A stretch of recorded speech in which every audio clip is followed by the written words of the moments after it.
Hey, everybody, and welcome to the Say Report. La I la am your la. co-host, co-contributor. What did we decide on? Host Co-coordinator, co-habiter, companions. We are host companions. co-host companions. See, it's been a while since I've done this, huh? Yeah. But I am Siege Sarwick with my host companion here, Devon Decker. I'm Devon Decker.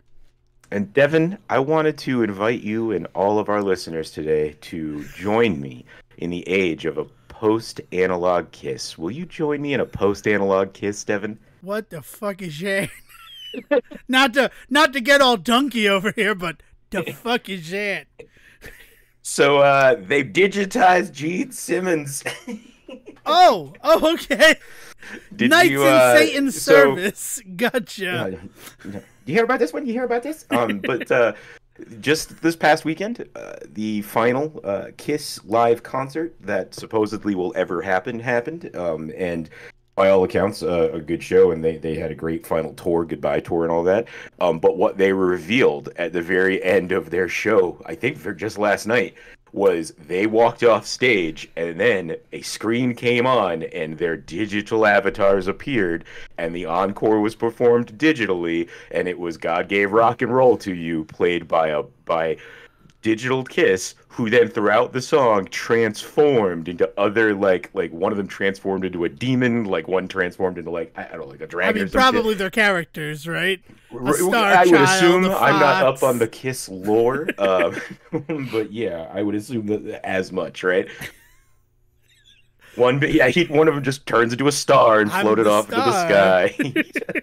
And then it But lands in Mario's arm and he throws it up to the Starway. That's yeah, Star there it is. Road. If they just put the ending of Mario RPG up. Oh man. That's whoa, Digital Kiss. Yeah, well, okay, so here's the whole skinny on it. They were created by Industrial Light and Magic, along with one of the creative minds, and in fact, I think one of the members of the ABBA, of ABBA that had done this before. ABBA had worked with Industrial Light and Magic, I think just last year, to do a digital version of ABBA, and they put on a digital concert and things like that, so over across the pond, as it were. And they continued this now with working with Kiss, and it's fascinating to me considering everything that's been going on in like the movie and Yeah. television world to then see that the music industry don't give a fuck, apparently. Motion picture and television actors do not recreate me digitally. Aging rock stars who they're thinking about their knees. Please digitize me. I Yeah, cannot please. do it anymore. Yeah, but apparently the whole thing is done through like motion capture. Like they work with the artists to get everything that they can together, and then they do whatever the hell they want with them now. And like there's all of this talk about like they can do the same concert in three different cities on the same night and things like that, and it's fucking wild. Like there's a part of me that wants to be like really shitty and grumpy about this for all sorts of reasons, not least of which like part of the concert going experience as a music fan is like part of the appeal of it for me is the uniqueness of it, right?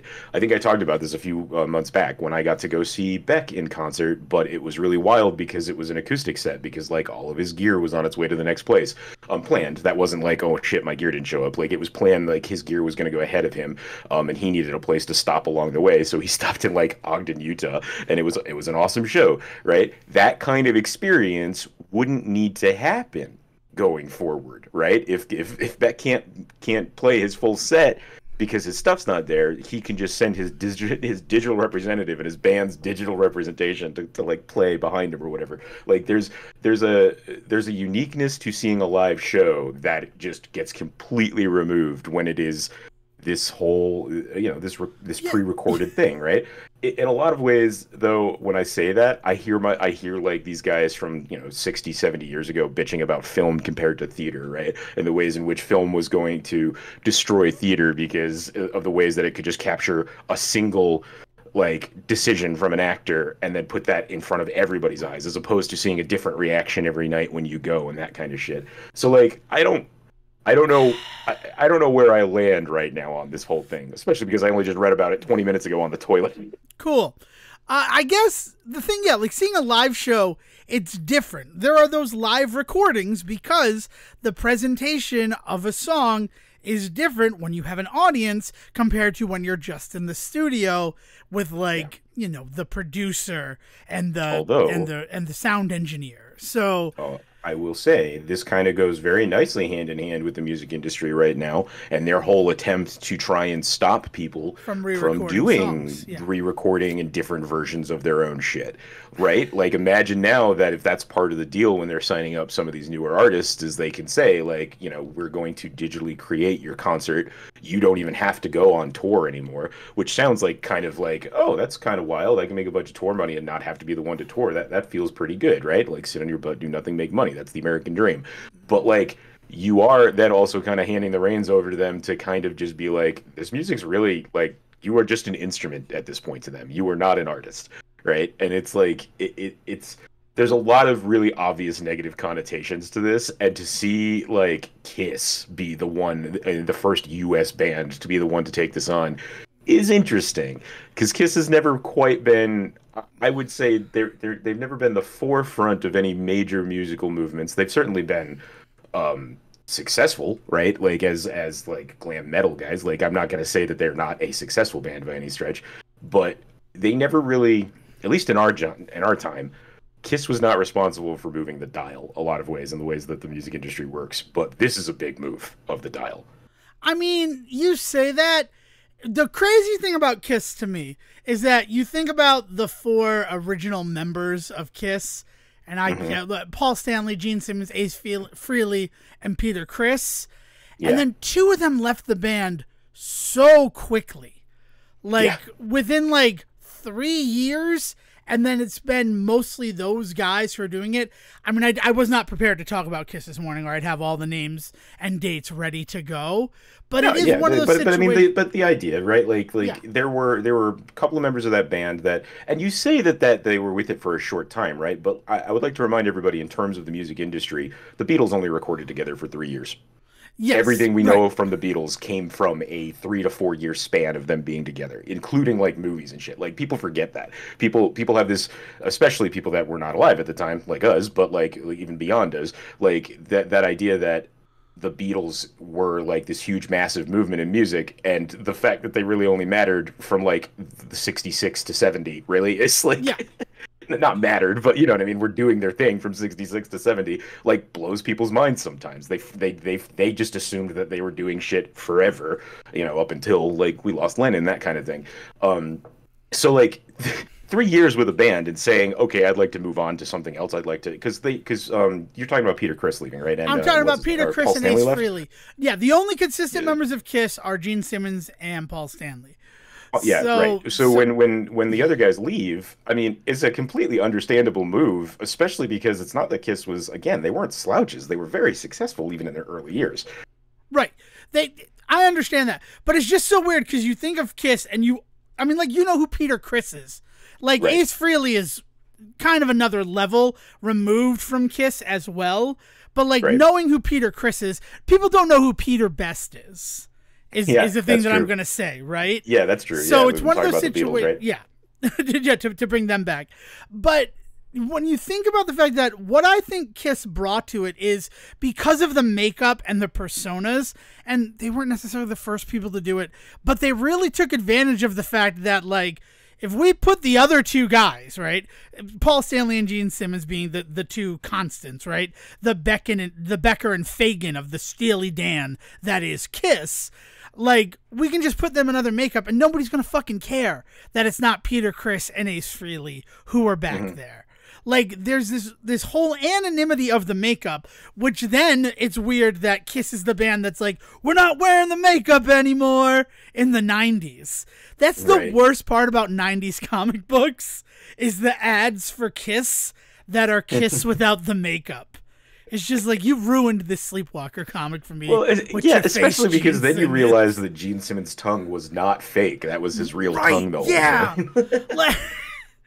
But in terms of bands that could do it, I mean, the fact that Chris and Freely were like, we're done with this after, and it's a little bit more than 3 or 5 years. They were both there for about 10 years. If you go back to when they started back in 1971. But again, that's mostly when Simmons and Stanley got together, and then they found the other members and then grew on to their big stardom time is kind of like 75 to 78. And then Chris leaves in 80 and Freely leaves in 82. So it's more time than I had given them initially, but still, like, they were guys like, we're tired of this. We don't want to do this anymore.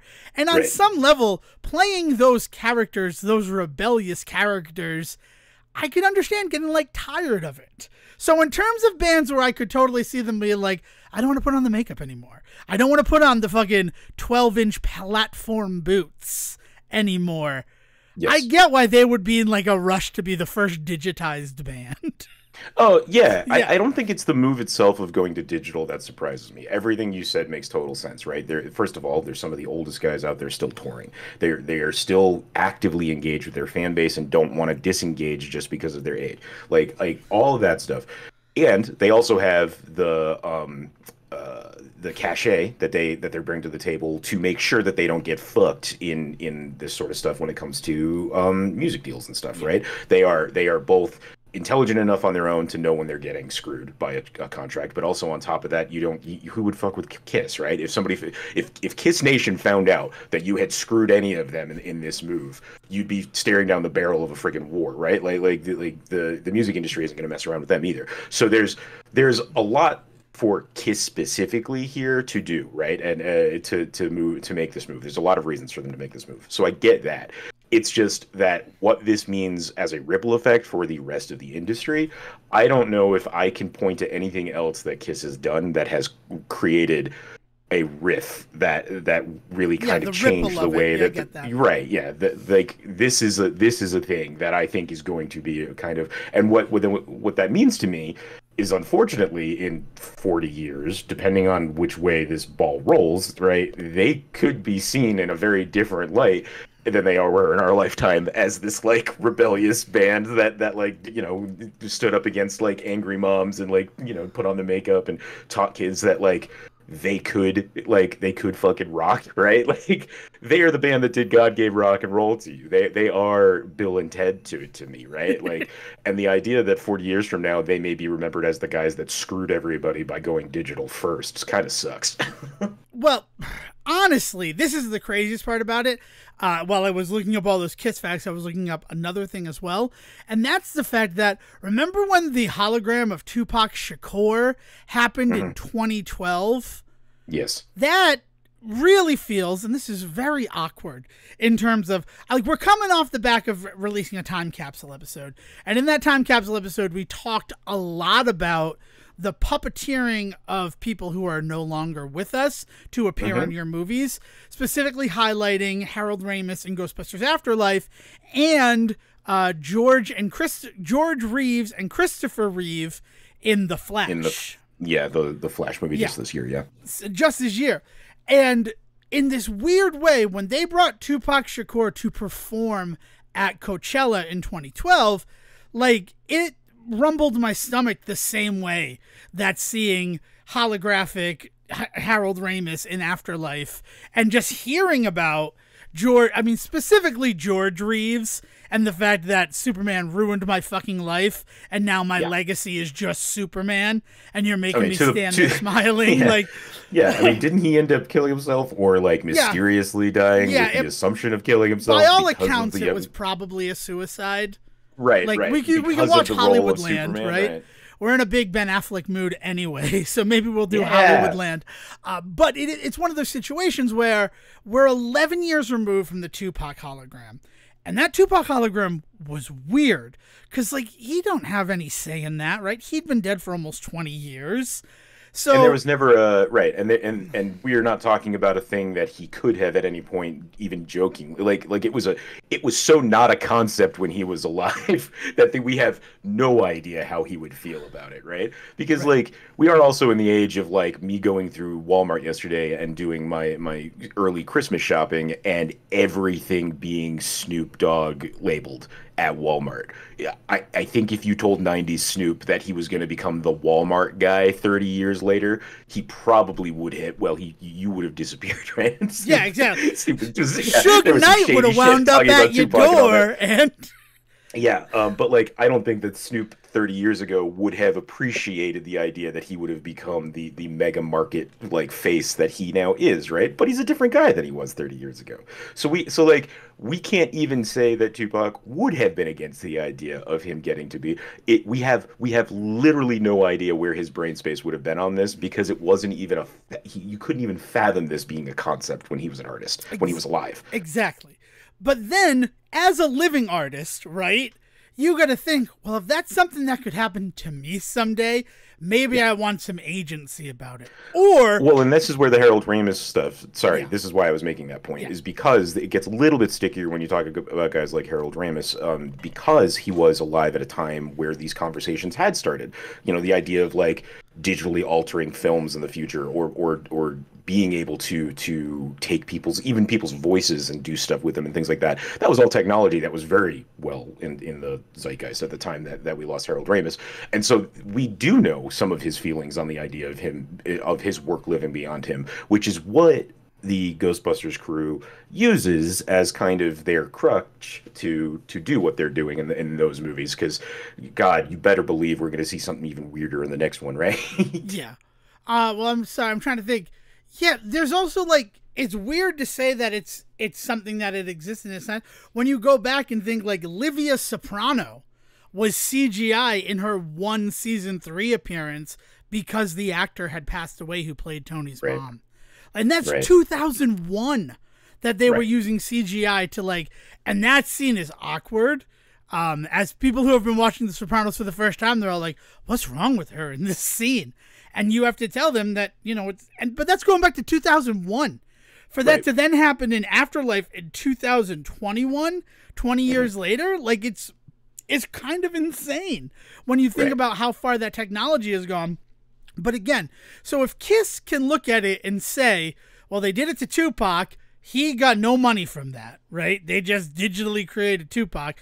If we could make some money on us being digitized right now, as opposed to they're going to probably do it anyway.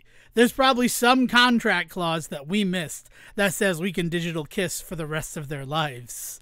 Like, Yeah, well, I mean, this kind of gets to what I was saying before. Is like you also, when you're working with a group like Kiss, they're savvy guys. Like I'm you know, I'm not a huge Kiss fan, but I do really I have to respect the respect kind of the shit of hustle that that they've band. always Oh, put on, right? And like the idea that they get to dictate a lot of the terms by being on this side of the conversation, right? And I mean, you know, it is Industrial Light and Magic who have proved that this is a thing that they can do and successfully honor the artist. If you look back to the ABBA stuff that they did, you know, and I'm sure that you could find some fans of both ABBA and Kiss that are both going to say this does not honor the artist, and even maybe some stuff that the artists are feeling about it. So like it's a much more gray area for me in this regard than it is when you're talking about stuff like we've seen in the film stuff. yeah. But it's also a completely different industry. And the really crazy thing about it is just how much more embracing musicians seem to be of it as opposed to actors and motion picture actors. Well, and I think it's because of the lifestyle difference, Yeah. right? I don't want to act like Hollywood actors don't put the work in. Too many people seem to have that assumption that like they show up for a day's worth of work, get $10 million, and then don't do anything for the rest of the fucking year. That's not how it works. Like actors are working their ass off constantly, but you know who is kind of working their ass off harder and getting run down much faster? Musicians. Musicians are fucking run ragged because their industry just goes completely unchecked. Like it is not fair how some of these guys, how all of these guys are treated in the music industry, and so there is also a level of which, if this can kind of start to work towards cutting into some of that and like really kind of getting the reins on some of the shit that the industry puts these people through. I mean, like, you know, you hear all this stuff about how touring is the only way that some of these guys even make money because their CDs are all wrapped up in rights with other people, so they don't really get a dime from that stuff. Singles nowadays don't hit like they used to because unless you're number one on Spotify, you're not really number one anywhere, right? Like getting on the radio nowadays doesn't mean shit. like so there's so many kicks in the pants, right? If somebody comes along and says, we can digitize 2 hours of your work and you never have to worry, you will always receive some type of paycheck for that for now until eternity. I, why wouldn't you take that Yeah. with everything else in the industry right now, right? The only thing that really bothers me about it, and it's because where we stand in terms of like creatives, right? We're both behind the scenes guys. Like the jobs that are being lost for that, because you're not going to be hiring local crew to, like put up the staging and everything, right? If it's a digital concert, it's maybe no. I mean, it depends on what the rules are, right? Yeah. This is where things like unions become extremely helpful because, like, if unions can first of all make sure that guys in the unions are all educated on the new shit that's going to have to exist, because you're not wrong. There's going to be new types of work to be done. So if unions can make sure that their guys know that stuff and stand up and make sure that those guys then get hired for that sort of stuff, they can kind of cover that gap. But first of all, unions don't exist everywhere. Unions are not perfect. And also, at the end of the day, the industry is going to do what it can to make sure that they are cutting those corners. So, like, you're right. Hopefully, enough people in the room can make sure that kind of stuff doesn't happen. But not everybody is in the power position that, Gene Simmons is when he's arguing for this stuff, right? right. I mean, I just remember all the times that I was overhire crew or local crew for things, and the reason why I stopped doing that is because we had no rights. That whole, all right, because you worked this show, we expect you to go from Poughkeepsie to Coopersville, New York on your own dime. You have to drive there. We don't have housing for you guys. So if you're getting there early, there'll be nowhere to go until the call starts. Like, we were taken advantage of. Oh, but all for the glory of getting to say that you worked for Bob Dylan for a summer, man. Isn't Yeah. that great? Like, don't you love that you get to say that now for the rest of eternity? I mean, I do, but also, like, I understand that if I had not been a college student who didn't have, like, real world bills, like, I didn't have the bills that I have now when I was 20 years old and had that experience. But then there are people that's how they make their living. Yeah. And that's just kind of sad to me. Yeah, yeah. They're taking And like a lot of that way, sort of stuff has also kind of really changed up over the last like 10, 15 years, especially over the last 5 years with COVID and all that. Because like as somebody that is part of IATSE out here in Salt Lake, not that I do work with them. Like I'm not going to sit here and be like I show up for calls on a regular basis, but I am registered with them and out here. It was one of the first things I did when I got out here.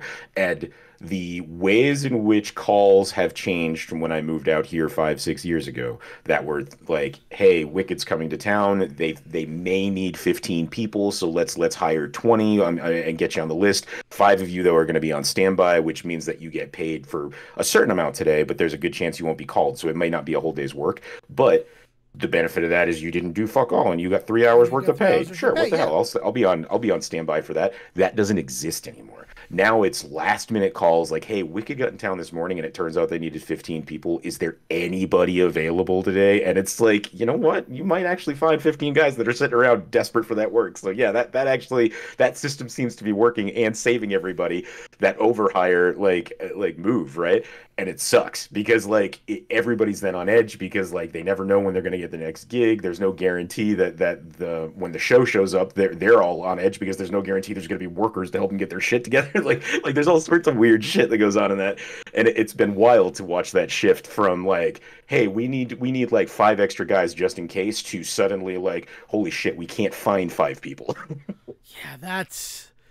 I mean, I'm not saying I walked away from it. That Bob Dylan was kind of harsh. And then once I actually worked for Carnival, when I came back, I worked one of those gigs, and I'm like, I gotta just move away from this. This world is toxic in a way that when I was younger, I did not notice. And now that I'm aware of it, it's kind of all that I can see. It's like I had the They Live glasses, and then... Yeah. But that's what's happening in every industry right now. people everywhere are taking a look at the work that they've been doing. Some people that have been doing it for 20, 30 years, and they're saying, what the hell have I been doing to myself?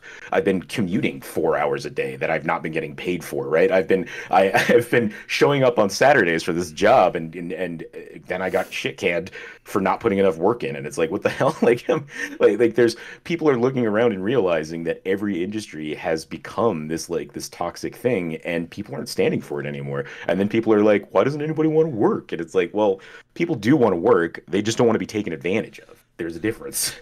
Yeah. I mean, a man wakes up and after 70 years, he realizes he's only going in to unlock a door. Seal. Yeah. Crazy. And if only he could digitize himself to just go open that door. Yeah. And still man. get paid, But right? yeah. All right. I'm going to spiral off of the digitization thing real quick. And then Wait, I do wanna just say though, this does mean that Gene Simmons' tongue is out there digitally in the ether now, so we all have to be afraid of that for the rest of our lives. Sorry, go ahead. I'm just hoping they actually make Kiss Save Santa from Family Guy, which still ties into everything. Fortnite, Siege, and don't let me play Fortnite. There's a lot of things happening in Fortnite that's making it more What, did they announce appealing to another me. Star Wars movie or some shit in there? Or So The Weeknd is playing a concert next week, and The Weeknd plays a concert next weekend, and that's very cool to me. But the real reason why Fortnite has been like on my mind, and I've been giving it way more of my attention. I'm sorry, Devin. I understand context clues should probably be filling in these blanks, but I still cannot comprehend this. You mean The Weeknd is playing a concert in Fortnite? Yeah. They did it before. They do digital concerts in Fortnite all the time. So like, they've been doing all. I know I know they've been doing all sorts of weird shit. I was not joking about announcing Star Wars shit. Like anybody that saw the last Star Wars movie and was surprised by the return of Palpatine doesn't play Fortnite, because he had actually shown up in that like apparently a month before the movie came out, and everybody that had played Fortnite was like, we knew Palpatine was back. Nobody knew Palpatine was back. It's like, no, because not all of us are 14-year-old kids. Yeah. No, so the Weeknd's playing a concert in the game of Fortnite next weekend. It's just so crazy. But I mean, is there a chance that somebody could fucking like no scope him or some shit? Like, is it like what is like? I think how do they create? I have played a little bit of Fortnite, so like I'm not an expert by any stretch, but I do feel like I have enough of a grasp on that to ask the question, like, how are they organizing special events like that? Well, I certainly can't tell you, but I believe they have non-combat lobbies where like you can mill around and dick around and do stuff. I mean, I know that they've got. Well, starts. that's wild. They just take over one of the build-only lobbies. Yeah. It's just like... Yeah, they set one up where you can sit and watch The Weeknd perform, and Man, that's okay. But the other reason why I've been thinking about Fortnite is Peter Griffin is a character in Fortnite now. Isn't Lois Griffin in there too? I don't know. I just know that everybody's been losing their minds over Peter Griffin being in Fortnite. And then this morning, 9 hours ago, 9 hours from right now, they posted a video explaining why Peter Griffin has Fortnite proportions and isn't the Peter Griffin we know and love from Family Guy. Yeah, the overweight, like, weird dude that has a shit sense of humor, right? Yep. Can't possibly be that. I mean, like, one of the big ones that they did probably about 2 years ago at this point, maybe even three, was Rick from Rick and Morty, right? Yep. And, like, in a weird way, that kind of all worked because he already looks like a Fortnite character to begin with, and he already shoots a bunch of guns. So, like, it kind of worked, right? When you say Peter Griffin, that is when things start to get weird to me. And whatever other Family Guy characters show up, like, they have to at least do a Quagmire, right? Honestly, Quagmire would have been a better option than Peter in terms of proportions. Well, okay. Right now, it's just Peter. His back bling is Brian, because of course it is. His glider is the Peter Copter from season 4, episode 5. Nice. Fantastic. One of his emotes is the surfing bird dance. So that's just like there. And when he dies, he does the thing from Peter and the Chocolate Factory episode. When he scrapes his knee. When he scrapes his knee, he does that until he fades away. Like, they put the work in, and the story is he drank some slurp juice and it gave him like Fortnite proportions because he didn't want to get swole in 30 days, as per Dr. Meowsles. I don't know who any of these people are. I don't know. That's just what happens in the YouTube video that like explains it. And it's new animation. It's new Family Guy style animation. And it's wild to me. Because alongside him, they added Solid Snake. So it's like, when you think of who's going to get added at the same time to Fortnite, probably not Peter Griffin and Solid Snake.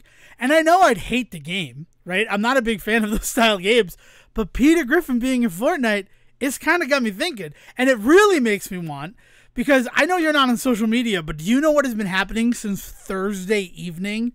Like, inexplicably, I have no idea why, and it's fucking amazing.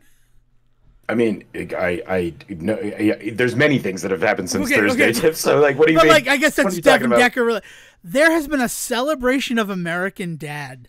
It's like we've all been watching it in secret, and then someone's like, I'm going to share this clip from American Dad.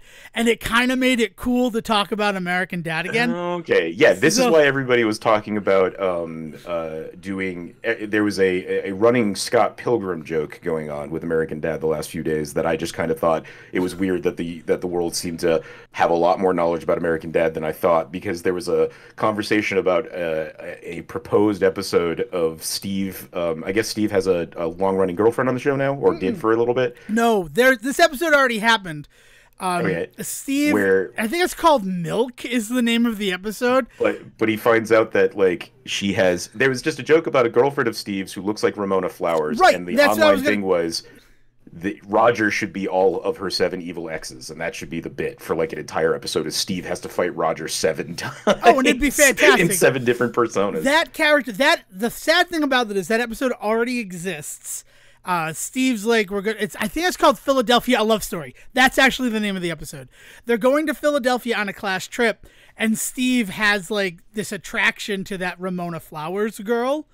Mm-hmm. And then at the end of it, when he like says that he fell in love with her, she pulls off a mask and reveals that she's Reese Witherspoon, which is like next level in terms of we're going to make fun of the Manic Pixie Dream Girl trope in it. And her whole thing was, she was trying to prove to her agent that she could still make a high school boy fall in love with her. So, like, that's the whole thing. And then, like, the girl who's, like, been Steve's sort of Lizzie Kaplan. No offense to Lizzie Kaplan. It's just the role she played in a bunch of those movies the whole time. He ends up kissing her at the end. Nice. But that's... yeah, and there was just like a lot of American Dad talk on like Reddit and stuff, and I guess I had not realized that it had been like everywhere. Yeah, I mean, that girl might also be from the one that's making fun of indie movies, but I'm pretty sure the girl that was in that photo is the one from Philadelphia, a Love Story, that at the end reveals herself to be Reese Witherspoon. But right. Yes, I mean, it like Steve totally fits as a Scott Pilgrim-esque character, and I understand. Well, I think with the anime hitting, which actually seems to have hit quite well, which is always nice to hear. I'm actually super excited about like them getting the like Japanese voices in and stuff like that. Yeah. But anyway, with that hitting as well as it has, I think that's kind of where I thought it. I had seen it more as, hey, we're talking about Scott Pilgrim again, and not really put together like, wait a minute, everybody seems to be really deep in this American Dad lore in this thread. I mean, someone shared a scene from the People versus Martin Sugar, the one where Stan has jury duty and he sentences Roger to go to prison. Right. Someone posted a big scene from that, and I quoted one of my favorite American Dad quotes is when Stan gives his top 10 list of fictitious dogs, and number 8 is Spike, Snoopy's desert-dwelling ne'er-do-well brother. Right. Because I fucking love Spike. And like that's one of the reasons American Dad always works for me, because they'll make the reference that like is somehow meaningful to me. Instead of Snoopy, no, we're going to pick the Snoopy with like the gross mustache. And the weird hat, right? Like, doesn't he have like a fisherman's cap on? Yeah, I love Spike. He's like legit. And I just shared a photo of he sleeps on a cactus. Oh, he's a ne'er-do-well. He's Snoopy's desert-dwelling ne'er-do-well brother, and it worked for me. And I shared that, and like that's not something that's gonna get likes, and it got like a good amount of likes and views. And I'm like, man, this is something. This is something special that's happening right now, and it has been going on even just up until when we started recording.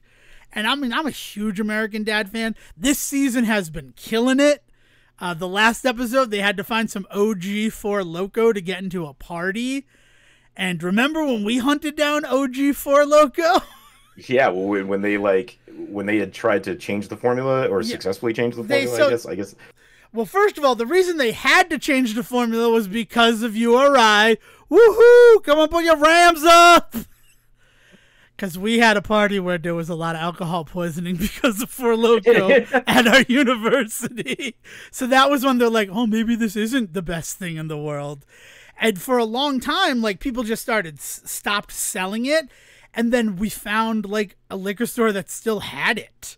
But, like, in the interim between them reformulating it to remove the caffeine, the taurine, and the guarana, which is the stuff that made it, like, deadly, because you didn't realize how much alcohol you were taking in as it was combated by 3 uppers. Yeah, well, and, you know, not that I'm here in, like, defense of Four Loko, but it was kind of also the only thing that made Four Loko stand out from anything else. So, like, like removing that aspect of it kind of turned Four Loko, like, neutered Four Loko to the point where, like, oh, this is just shitty malt liquor now, which is like, if I can get a better can of better malt liquor for this price, thank you. I can get a bottle of malt liquor for less than the price of a thing of Four Loko.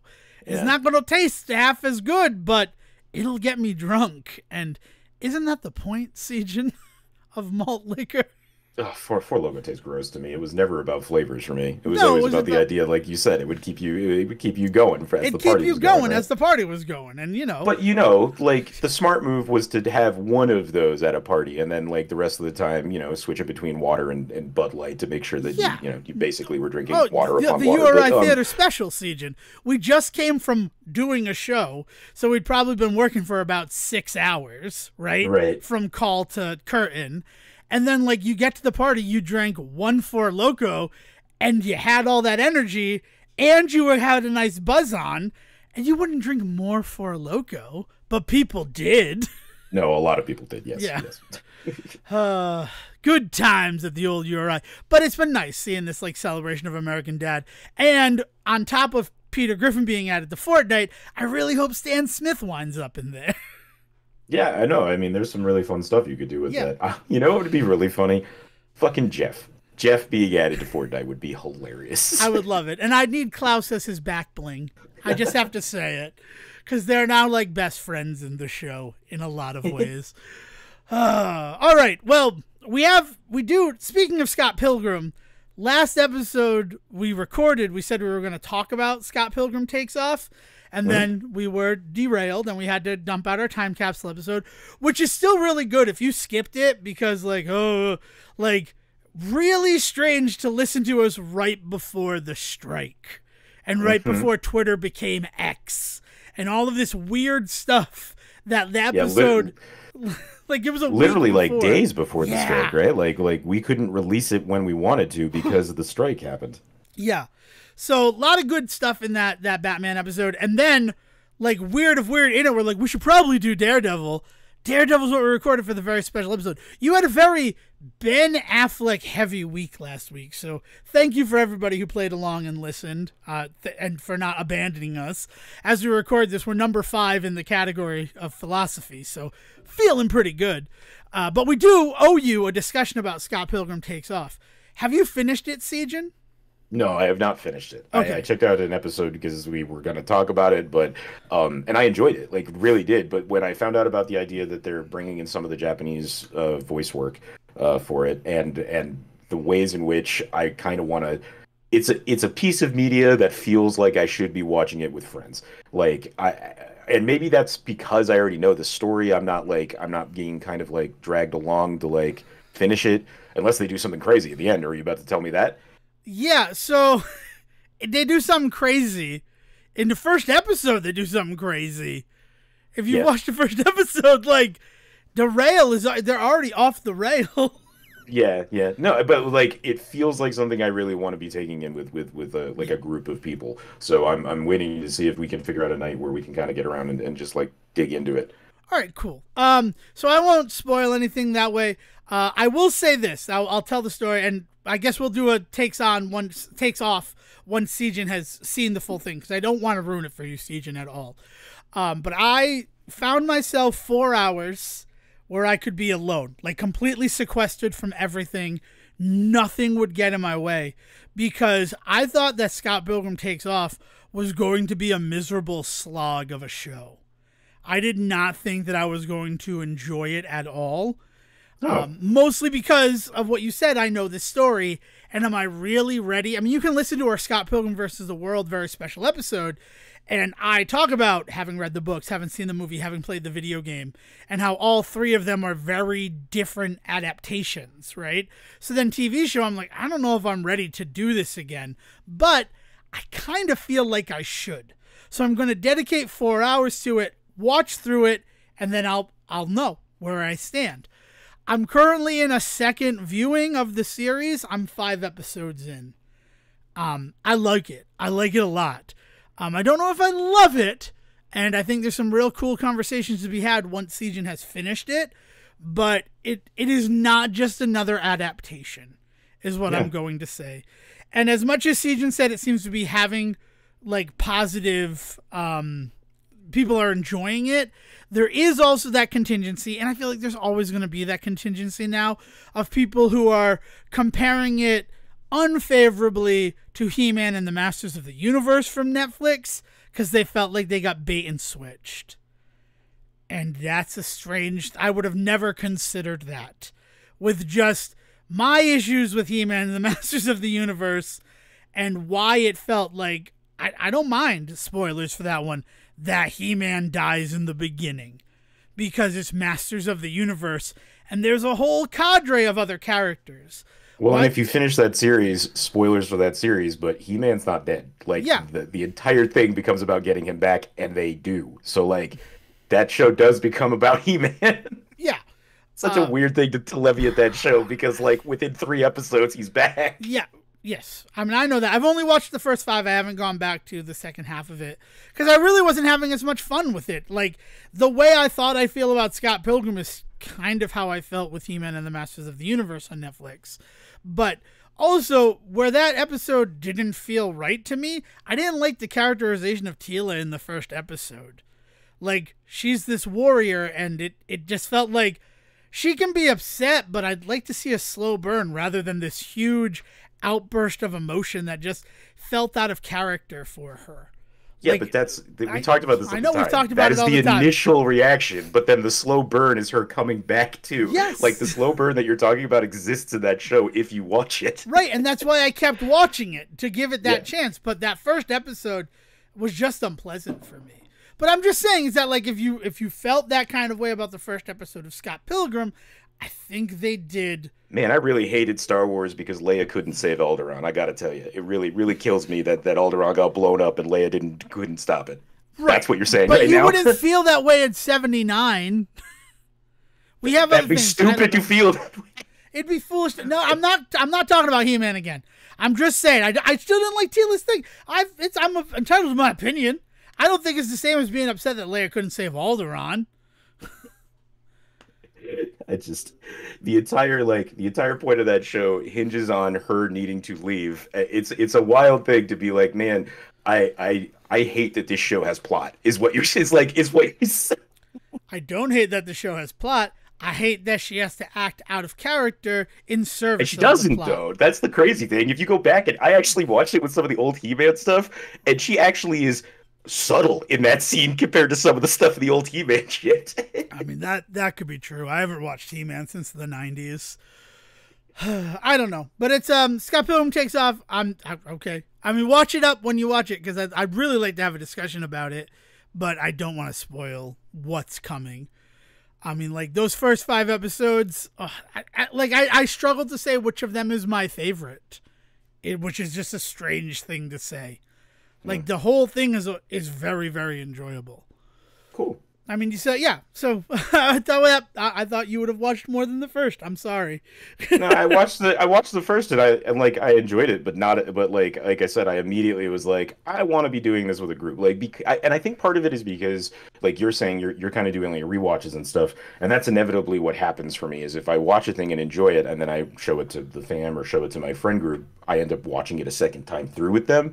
And I don't know if I enjoyed that first episode enough to make me say I want to watch this series more than one. You know what I mean? I get Like that. I Yeah, I enjoyed it understand that. more than enough that I want to continue, but not so much that I think I want to do it multiple times. Fair. That's understandable. Where are you in Super Mario RPG? So I've done my initial playthrough of it. Okay. Um, I've restarted trying to do kind of like a not 100%, but there's some things I know I didn't get to my first time around. Like I didn't find I forget where Booster's Casino is and shit like that. So like or had at the time kind of not been able to, and I was trying really hard to not, I didn't want to go online and go for walkthroughs. I didn't want to go looking for secrets. Like if I could work out where a secret was, great. But if I couldn't remember and uh, it wasn't going to be something I needed to do, right? I don't think I looked at a walkthrough once my initial time, but now I'm doing a second time through, and there are a couple of things that I want to find. Like I forgot that in order to get the frying pan, you got to go back to the guy in Mobile, like that kind of thing, right? Hmm. So that's what I'm doing now on my second go through. I thought about maybe doing a breezy run on the second go through, but I didn't really. I had a lot of fun doing just normal and didn't come across any issues really. I think I had two deaths the whole time that I played the first time, and they were both like dumb ones on my like I screwed up like I knew where I made the mistake type stuff. So like I didn't feel any need to knock um the difficulty down because honestly I was worried that breezy just might make it not fun to play. Um uh but I'm probably 2 or 3 hours into the second run, which compared to my first run, I am probably about where I was maybe 6 or 7 hours in on my first run. Because I'm kind of going through it now that I remember where things are and I'm taking the walkthrough and that sort of stuff. That's cool. I don't know. Time wise, I don't know where that puts you. Where are you, like, actually geographically in the game? So in my new run of it, I just got to Rose Town. Okay. Like just got Gino and about to go into the woods to start to yeah, start to find Gino and do the whole fight with Bowser in this one? Bowyer. Bowyer. Yeah. Yeah. That's his name in the original, too. His name did not get changed. Right, right. So, I have to just try a and remember stupid whose name name's changed and anyway. who didn't. Yeah. Cool. No, that's cool. So, you didn't mess around at all with the post game? It's not Bowyer? Well, As a joke on Bowser? well, I mean, it could be Bowyer. He is a bow. He's Yeah, a bow, yeah, so yeah. I've always called him Bowyer. I mean, he could be Bowier if you want to be like that guy about it. Like he's even Bowier than the last Bowie. Nice. Yeah. All right, cool. That's it. So you didn't touch any of the post game though, because that's what I'm excited to discuss with you.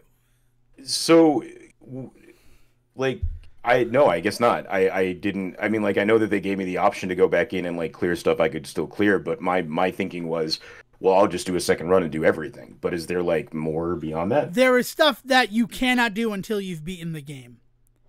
Oh, Yeah, That- that is locked is that- behind a clear of the game. is that new? That is brand freaking new for the remake. How was I supposed to know that? Well, it tells you at the end if you want to save it so you can do post game content. Right. Well, but post game, it doesn't make it clear that post game content isn't anything more. Like I thought by post game content they meant like go and get like the ultimate weapons. Like I didn't do the hunt for the three guys from Monster Town. I didn't do the speaking of Monster Town, I didn't do the fight behind the door. Like I just thought it just meant like the stuff you didn't finish. Like it doesn't make it clear at all that this is something like brand spanking new, like you could not access before. Like I was not given that impression, so I didn't realize there was more stuff. I mean, I guess there's zero post game content in the original game. Everything can be done up until the fight with Smithy. So I think that's sort of where they were coming from. Is that the stuff that we're adding is stuff that you can do now that you've beaten the game. So I think that's how they approached it. It's strange because, you think about RPGs and you do think about that post-game content that is the stuff that you're talking about, right? Like Yeah. you probably couldn't beat the Ruby and Emerald weapon until you had finished the game in Final Right. Fantasy VII. But Right. but Super Mario RPG is very much everything can be done leading up to the fight with Smithy. So that's I don't know. I but yeah, no, there's brand new stuff added to the game, and all of it comes after you've beaten the game the first time. Oh, Yeah. that's awesome to hear. I wish that that had been made clear to me because, like, I'll go dive into it now. Like, I Yeah. was again, I was just under the impression that they were just implying you can go do the stuff you didn't do. Like, you can just go do like find the casino and things like that that I hadn't found. I had no idea that they were hinting at there being like actually like goals like post game. Yeah. It's really cool how the whole process works too. So I mean I'm excited for that for you, because I did all that in my initial playthrough. I did everything except for the only thing I haven't done is get 100 super jumps and all the thought peak entries into the bestiary. Yeah. Because I'm not a fan of that at all. That really Yeah. bothers me. I find Yeah, I'm in a weird place with the jump one because I've got my record right now is 46 and like I just like you, I don't want to push that, but I got that 46 unexpected. Like I wasn't trying to do anything. I wasn't attempting to do the 100 jumps. It just so happened that in a fight that I was in, I happened to pull off 46 jumps in a row. And now my standard for that move is pretty close to about 35. I think that my average like jump on that one is 35. So like I there's this part of me that's like, I wonder if you could, if you actually tried, if I could push it and get it, but I don't want to, right? I mean, I'd like to do it one time to have the item in a playthrough. The other weird thing is, and people are like, why would they do that? Uh, Super Mario Wonder, I wish there was a New Game Plus mode. I also wish that they had done New Game Plus for Super Mario RPG. I know that, like, what's it going to be? But it'd be cool if I could go forward with all of the stuff that I collected in a cleanup run, as opposed to starting from the beginning every time. Or starting from my save, like clear game stuff, to have the extra fights and things in there.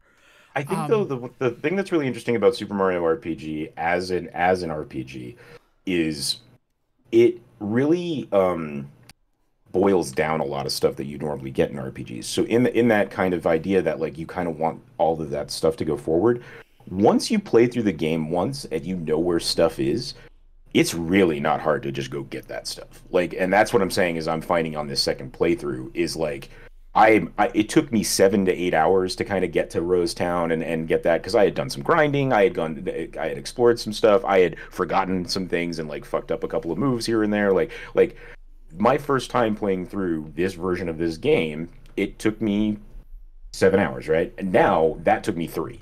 Right there, the ways in which you can shave off time of this game once you know what you're doing is pretty ridiculous, and that's inherent in the structure of Super Mario RPG specifically. Because if you think about the ways that like the best example of this, I think, is the ways in which you encounter and get characters on your team, right? Like in a lot of RPGs, Final Fantasy VII is a great example of this. There are some characters that come along naturally in the story. There are some characters that you have to do some wild shit for, and there's some characters that like you kind of have to depend on fucking RNG for. Like if you want to get Yuffie in Final Fantasy VII, you have to get into a bunch of fights in the forest just for her to even show up. And then if you don't know what happens when she shows up, one wrong answer to a question she asks and suddenly she's gone again, and then you have to wait for the RNG to hit again for her to come back. Right? Like there is some like crazy shit to get characters in other games.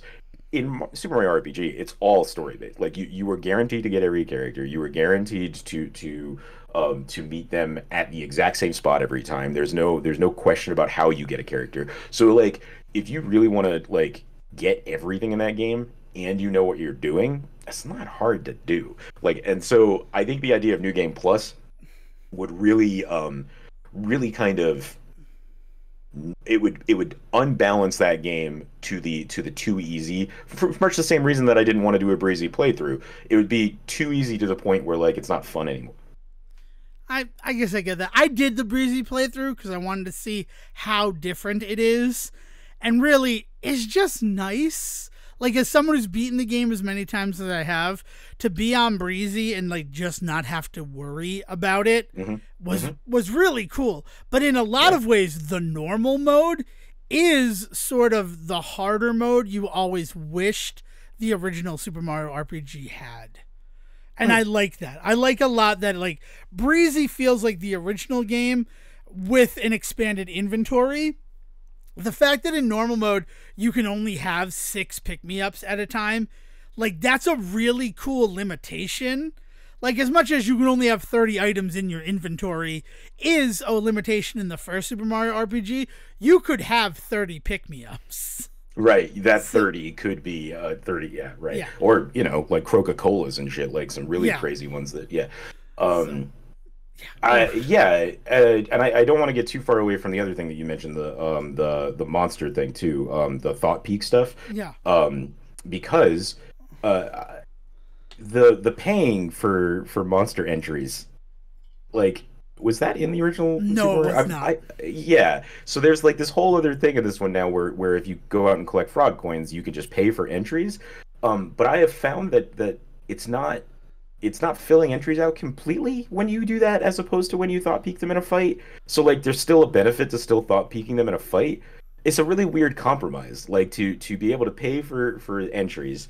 And I'm only learning this because I have a family member that's playing through, and they are I am in awe. They are trying to get into every fight that they can, which is already, like, for me in this game is astounding, because like you really do hit a point where you're just like, man, I'm gonna buzz through this. I'm gonna jump over these dudes. I'm gonna get through, right? Like I think about like Booster's Tower, especially when you're trying to get that that first question box that you have to jump off from the higher floor down.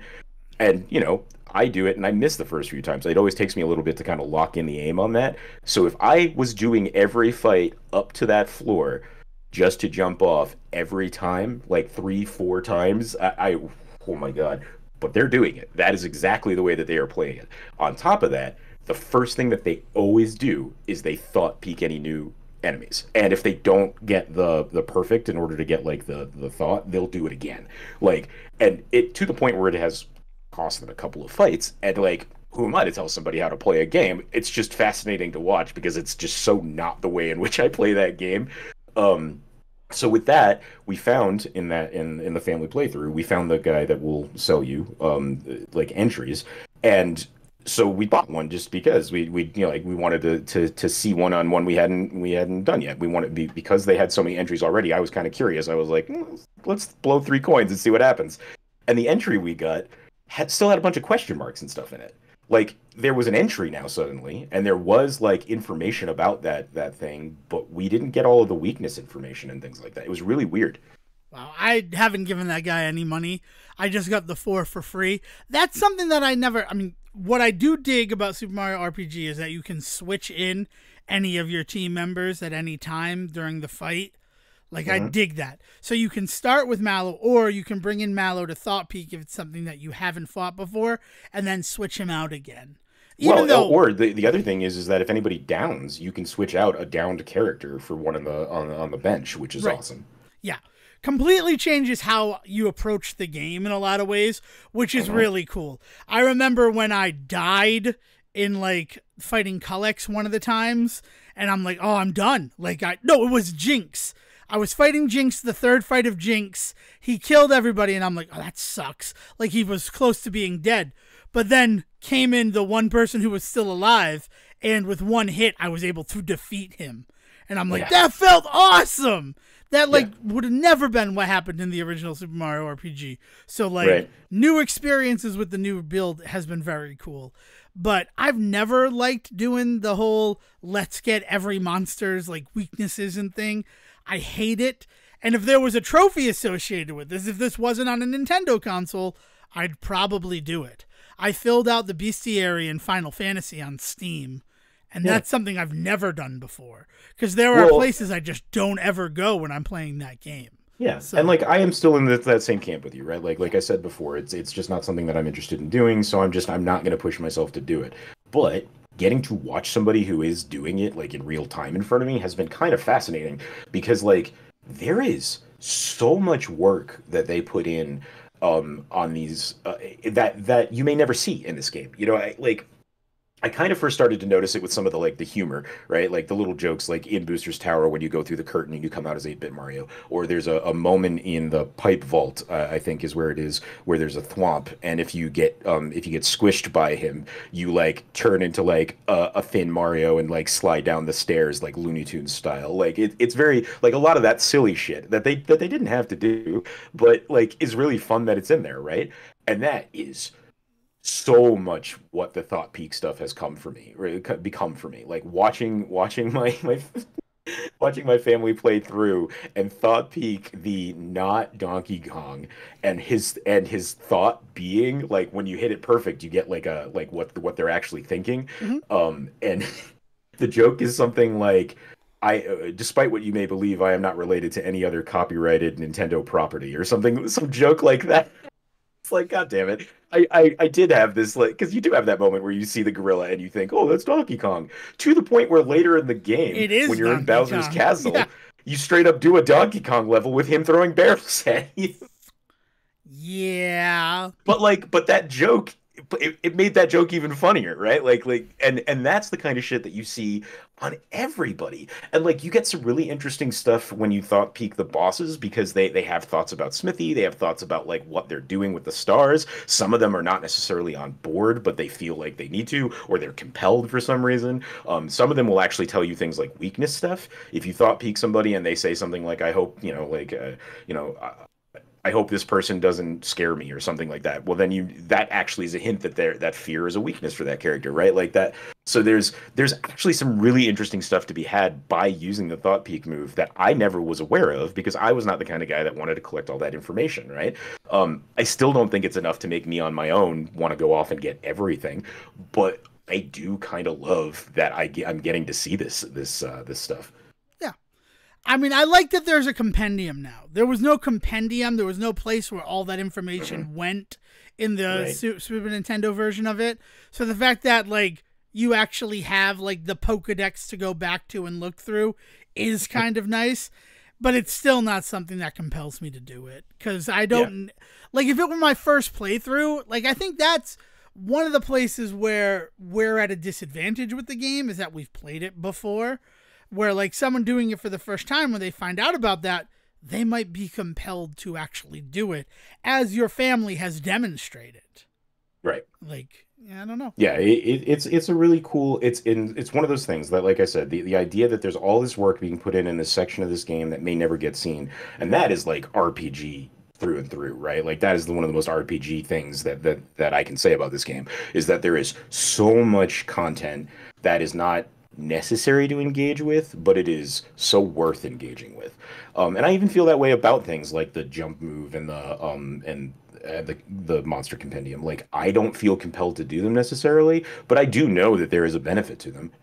Especially now with the Thought Peak stuff, Yeah. but you know, like you mentioned with the 100 jump stuff, you do get a suit at the end of that. That by all accounts is the game-breaking suit, right? Yeah.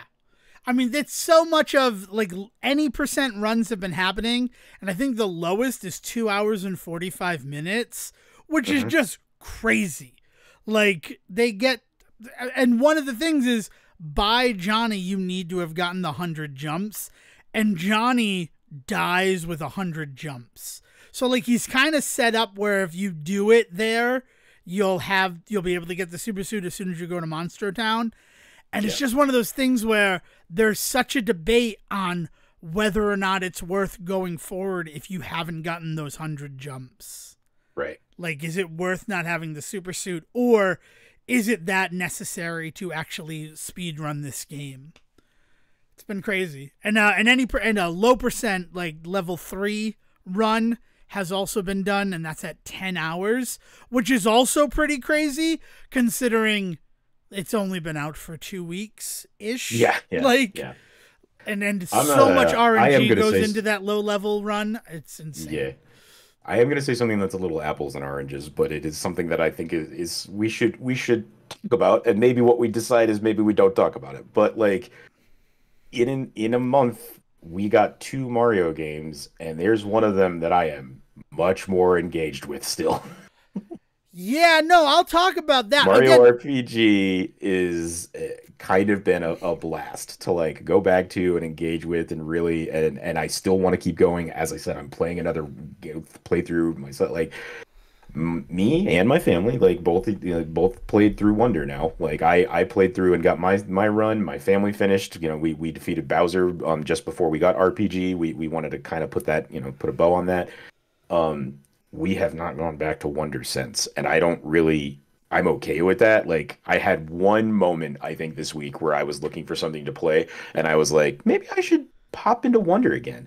And then the second I looked at it on my console, I was like, eh. And then I went over and played Slay the Spire, which is the other big thing I've been playing this week. Um, uh, yeah, but Mario RPG, like we have like dedicated time now where we sit down as a family and like play for an hour or two, and then go make dinner or something. Like it has been awesome, and it's wild to me. I don't know. I don't know what I expected like, 2 months ago when we knew these games were coming, but like in post both of these games being out now, I think it's kind of interesting that I don't know many people that are still playing Wonder, especially since Mario RPG came out. Uh, and again, I know it's kind of apples and oranges, but they kind of ate their lunch on this, no? Um, so Wonder is dead in a lot of ways. I mean, some people are still playing it, but they just patched it this week. So all the out of bounds fun that was making it a viable speedrunning game, it's the same fucking thing that happened with Metroid Dread. That's the really crazy thing about it, is Nintendo had this game that was blowing up on YouTube and Twitch and all the streaming platforms, and everybody was trying to speedrun it. And then they released their patch that fixed the big exploit that made people want to speedrun the game, and then the game is essentially dead in the water. The guy who I was watching try to get to like sub 90 minutes, and then he was almost at like sub hour. I think 1 hour and 12 minutes was the fastest I had last seen him do, and I don't know if that went lower at any time. But now that that's patched, he's been doing 100% runs, which is also like Nintendo shoots their foot with those when they have gotcha mechanics for something that counts towards 100%ing the game. Looking at you, Standees, and friggin' actual gotcha machines in Kirby and the Forgotten Lands. Yeah. Like, what the fuck? Yeah. Like, well, and like in a lot of ways, this is kind of all tainted by the ways in which we look at like the film industry and the television industry and stuff like that, where you can compare two movies to each other and talk about the ways they go. Whereas like two video games, things get a little weird because like the genre is not quite the same, the mechanics aren't quite the same, the ways you're supposed to engage with it are not quite the same. So like the idea that like I played through the entirety of Wonder up until like I think I talked about this already, but like there's just one specific thing that I have not done to get the final star, and I'm not gonna do it because like it's too much for me, and I enjoyed my time enough with that game that I don't want to taint that experience, so I'm just not gonna push myself, right? But I did complete that game. I did see a ton of the content. In fact, arguably, I saw the majority of the content, if not all of it, right? Like I know what the last level is. I just don't care to engage with it anymore after trying it 100 times. Um, and so like that idea that like I have seen everything that Wonder kind of has to offer me right now. And so isn't it okay that I'm done with it? Like, right? Whereas like a lot of the ways that a lot of people look at the success of a game currently are like who's playing it still, right? Like there's a lot of stuff out there like the PC gaming, this is notorious. The idea of number of active players is a huge kind of metric for a lot of games, but a lot of the games that's a huge metric for are like games as service, right? Which is not what Mario Wonder is. So like yeah, it seems like it may be dead in the water because not a lot of people are playing it right now, but I don't know if Nintendo is really mad about that, right? Because a lot of people did buy it. I know that. A lot of people did engage with it, but it's a game that has a pretty definitive ending to that game. And the idea that there are not a bunch of people still going back to it time and time again, I don't know if Nintendo cares. But that being said, like there's a lot of platformers that have definitive endings that like people love to go back to. Super Mario Brothers, right? Like just to stay in the Super Mario franchise. Brothers Like 3. is a game that people Like, play all the time, yeah. right? And like they must love that people still want to engage with that. I don't know. It's a weird thing in gaming specifically where like there are definitely games that should be measured by current active players, right? If you have a games as service game, that is the best way to tell whether or not your games as service is still viable.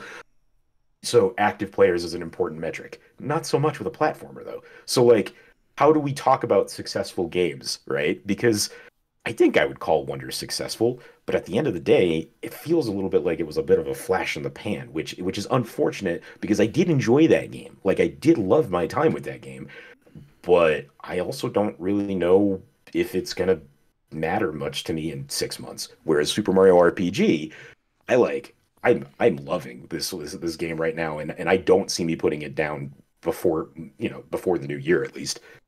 Yeah, I guess the only reason I bring it up is because once that flash in the pan happens, how it seems to be that new people are brought to a game like that, because I don't disagree. Yeah. Super Mario Wonder, definite flash in the pan. Everybody was talking about it. I mean, everybody was talking about it. People that But I now don't even nobody think is, of right? as gamers were like, Right. have you played Wonder? What do you think about this? Like, and the joke of you've 100% it 3 times in the time that most people haven't even finished it. And I'm like, yeah, I know. I really enjoyed it and I wanted to explore and experiment with it. But now that there's no one playing it on Twitch, and that's not true. There are still some people who are doing like 100% runs, but the majority of Mario content is always going to be Super Mario World because of Kaizo Mario hacks and that whole thing. But then right now, the second place is Super Mario RPG. And people who have never done a speed run of a game before are like, I think this is going to be my first game. Because it's one of those games, like you said, you play through it the first time, and then you play through it the second time, you already feel yourself kind of going faster with it. And that just goes and goes and goes. I mean, breezy it's mode, fun. Like you don't feel like you're breaking the game. You feel like you as a player are getting better. Like there's so much reward in trying to quote unquote speed run, which is not necessarily what I'm trying to do with RPG. It just so happens that like I feel like I am a better Super Mario RPG player after having played through it just once. Wonder, I feel just as strong about my ability to play a Mario platformer as I did before I started that game. Like I didn't become a better gamer because of Wonder.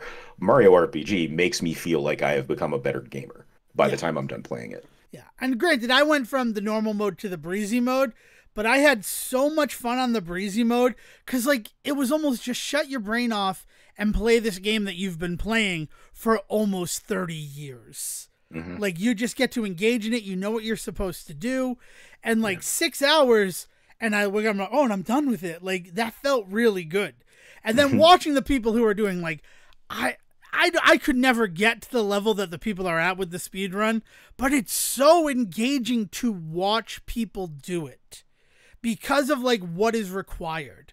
Because it's not just so much like perfect execution or like, oh, and then I ran through this wall and cut through half the game. Like you have to do everything for a speed run in Super Mario RPG. Right? But there are things you don't have to do, but it's the game. The game is set up like skipping fights, right? Like the idea that you can jump over baddies and get away from them. The idea that you can go a different path, or if you go the right path through through the woods in the beginning, you don't have to necessarily run into every shy guy and things like that. Like you can optimize the game as it's meant to be played and actually like do some cool shit, right? Whereas the optimization of Wonder was break the game. Yeah.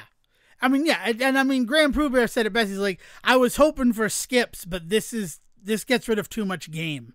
I'm not interested in that. I still want to get to play the game. I'm not interested in, oh yeah, you're not playing through the first, second, or third world, really. Right. So it's a very delicate thing, and that's what I've really enjoyed watching the apples and oranges of the speed run of it all. I mean, that patch coming down was expected, right? Nintendo's not going to let a game with like very easy to go out of bound and soft lock the game mechanics to continue to exist. They wouldn't be doing their job in the modern video game market if they just let that happen and remain that way. But at the same time, like it was such a fun thing to be able to do. Yeah. Yeah. I don't know. It's what it is. But then watching Super Mario RPG and like the slight little time saves. Like there's a way to jump over and up and not have to buy a fortune in Bellome Temple. Like that's great that you can do that. That's a new strat, and like if I'm doing an any percent run, maybe I don't go back for the frying pan. That's okay. And that saves me a whole thing of having to get all of that coinage and go back to Moletown at a specific time. Like yeah. if I just decide I don't need the frying pan because I'm not doing 100% run or whatever, then I can cut out an entire section of the game that I don't need to worry about doing, right? Same goes for the jump stuff, right? Skipping the masher, skipping the chain chomp for Bowser. The first chain chomp, yeah. All of the stuff that they skip in that run is just so like that feels so quintessential Super Mario RPG to me. But like also it's not necessary. That's right. Like the punch glove that you can buy in Moleville is almost as good as the masher, which requires you to go restart all of Booster Tower. And Bowser, he gets a weapon that's as good. He's as good without a weapon as he is with the chain chomp, really. Right. What's really fun and cute is like the story around him freeing the chain chomp, right? Yeah. It's just a moment in that game, but it's one of my favorite moments. Like I love his whole look away. She's scared, like yeah. It's so sweet and tender. And I talked about this a couple weeks ago is like the ways that Mario RPG really kind of introduce some lore stuff for me. Like this is the game that defines the world of Mario for me, right? So the idea of Bowser being this guy that is a little bit of a loser and a little bit of a punk, but he is able to team up with Mario to save the day when his own shit's at stake, right? Like that is definitive Bowser to me. It's why in the next Super Mario Brothers movie that is coming, I kind of hope they work in some reason for Bowser to be on their side, right? I don't necessarily want him to be happy about it. I'm not saying that they should redeem him, but the idea that we might get to see a couple of moments of Bowser fighting alongside Mario and Luigi in the next movie would be delightful to me. And it's because of the ways in which Bowser interacts with them in not just Mario RPG, but starting with Mario RPG, right? But then there's plenty of games in which Bowser is kind of just alongside. I mean, look at any of the sports games. Look at Mario Kart. Look at golf. Look at tennis, right? Like the fact that they're able to play a collegial game of golf together means that at some point we might get the opportunity to see them actually having just a conversation between frenemies on screen, which would be awesome. I mean, yeah. And honestly, let's just say it. A Mario RPG would be a pretty great thing to turn into the next movie. Yeah, the only thing is the Square Enix of it all, which I know I'm saying that on the, just less than 2 or 3 weeks after they re-released Mario RPG. So like clearly they're happy to work with Enix. I don't know if what is guaranteed to probably be another $1 billion animated movie for Nintendo. Let's be honest, like it's pretty much in the bag. If as long as they don't screw something up entirely in the marketing, they're probably going to make another quick billion on that. Sharing that with Enix in any way would be nuts. I feel like they've sort of mended fences in a lot of ways, though. Look at all the 2.5 remakes of Square games, Live a Life, like all the Mana stuff. Like the reason why we get to Super Mario RPG being re-released is because the relationship between the two companies has gotten better. Yeah. And I mean, as long as they don't use Geno or Mallow, I mean, no, I guess Smithy is also technically that. I mean, I think it'd be worth it. Booster is technically that, Croc. This game, the reason that none of these characters come forward is because of that whole, like, we don't know, when I say we, I mean the audience just doesn't really know who really has ownership over what in this game because of things like that. But like we never see the moles that we see in Moleville are not Monty Mole in all of them, right? So they're their own specific type of thing, and we never see them in any other Mario games, That's true. I don't know. You got all the rare characters though in the first Super Mario Brothers movie, Cranky and Kitty and Swanky Kong. So there's got to be some path to it.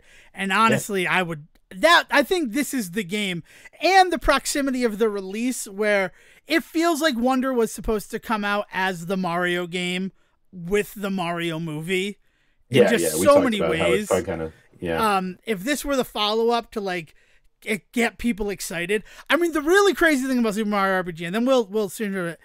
Swords don't exist in the Mario universe. Smithy is the first sword that they have seen. Yeah, like that's that's weapons, canon now.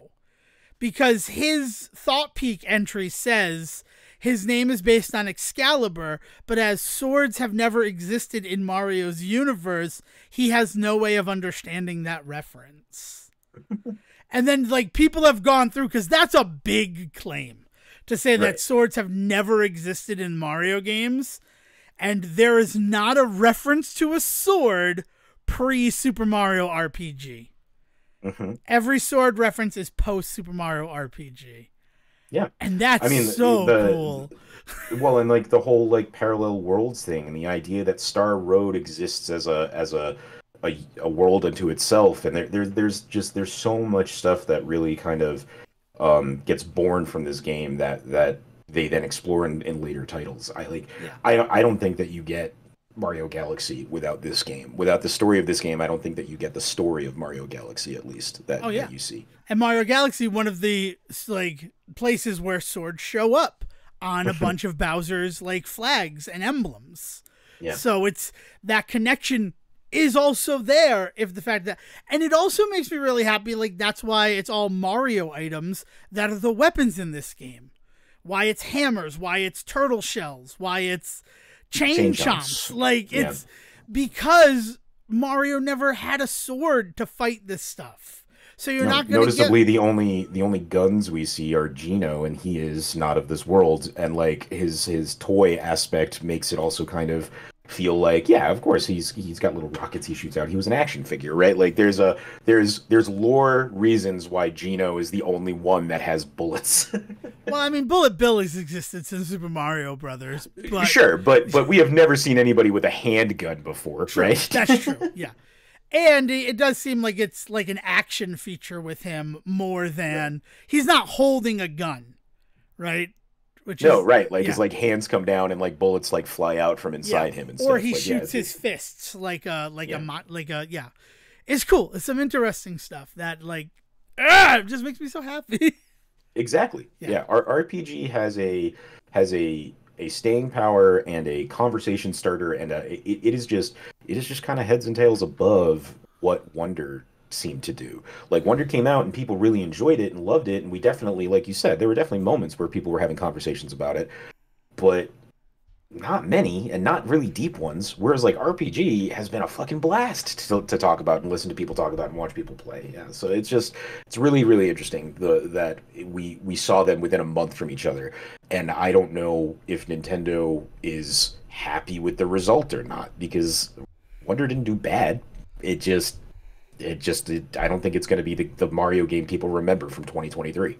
Right. I think the interesting part to this conversation is, would we still be talking about Wonder if Mario RPG never happened? Yeah. And honestly, I think the answer is no. I think that we had moved away from Super Mario Wonder as like a collective consciousness sort of idea long before Super Mario RPG came along. Yeah, I told you guys that I was pretty much done with Wonder. Before RPG came out, I was worried at first that I was going to still be deep in Wonder when RPG came out, and then finally realized, like, nope, I'm really not gonna be. Yeah, it just doesn't. I mean, like, even the Mario Kart 8 DLC, like, kind of shifted the conversation away from it. Yeah, like, I don't. It's just a weird sort of thing. I mean, as much as Mario Wonder really evoked nostalgic memories for me of Super Mario Brothers 3 and Super Mario World, which is what I think the goal was. Like, the more I thought about it, the Wonder effects are basically just evolved P-switches. In, like, not in a way to, like, take them down, but in the creative it, people have looked at it and realized, oh, the world doesn't really change or anything. It's essentially just layering on a P-switch element to the game. And then once that was found, playing through the game, avoiding Wonder Flowers where possible, I had so much fun and like, oh, these levels are actually really good, even without the Wonder effect. And then I don't want to be the guy who's like, oh, the Wonder effect like takes away from the game, but Like, it turns a lot of the levels into auto scrollers, and nobody likes auto scrollers.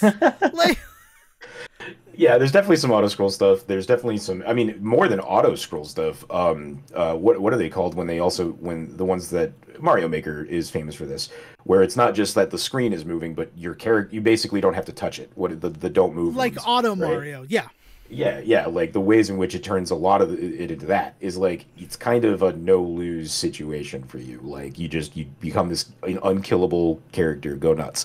Like which is fun. Like I love that moment of becoming OP, but when every level has that moment of becoming OP, it becomes a little stale. Yeah. But I don't want to sit here and shit on Wonder because I No, do no. enjoy that game. I did enjoy my time with it, and I'm sure at some point in my life I will be like, man, we should play Wonder again. I just don't think it's going to happen nearly as often as, oh, we should play Mario RPG again is going to be said in my mouth. I mean, I want to Out of my believe mouth. that I'm going to do Wonder the way that I treated like other games, but then I think about New Super Mario Brothers U, and I mean when it first came out for the Wii U, and I Oh yeah, thought I'm gonna be playing this game all the time, and then I just stopped at some yeah, point. yeah. All right, that's been a lot of Mario talk, and I sure there's other things, but one final thing to put to close Mario. I mean, this is a year where you can really talk about Mario. $1 billion movie, at least 2 games that are like finishing Yeah. the DLC. Did you see Wa Peach? Has that entered into your world at all? No, but I can imagine. I'd like you to Google Is this like is Wappeach. this a Nintendo authorized thing, or is this just some fans out there getting a little This wacky and is wild with their?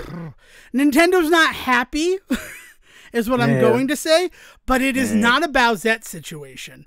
When they were developing Waluigi so that Wario could have a doubles partner, the person behind that whole creation of Waluigi also was commissioned to draw up a Wa Peach character. Okay. And with all the talk of basically everything Mario, he released all of his like drawings of what the character was going to be.